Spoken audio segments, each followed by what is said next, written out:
discussion কৰিবলৈ কৈছে কিন্তু আমাৰ কথাটো হ'ল কি ছেপাৰেট আমাৰ দুইটা ডিমাণ্ড আছিল ছেপাৰেট ষ্টেট নাইবা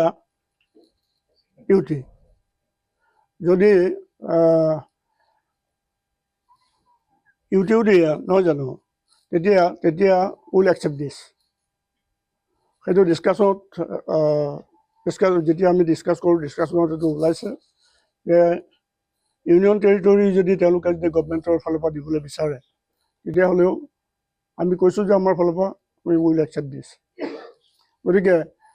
মানে ৱেষ্ট বেংগলে আপত্তি কৰিলেও বিহাৰে আপত্তি কৰিলেও যদি চেণ্ট্ৰেল গভৰ্ণমেণ্টে ভাবে যে আমি ডেফিনেটলি উইল কনচিডাৰ দিছ গতিকে চেণ্ট্ৰেল গভৰ্ণমেণ্টে কৰিব পাৰে কিন্তু সেইটোৱে এছুৰেঞ্চ দিছে যে চেণ্ট্ৰেল গভৰ্ণমেণ্টৰ ফালৰ পৰা all possible effort should be made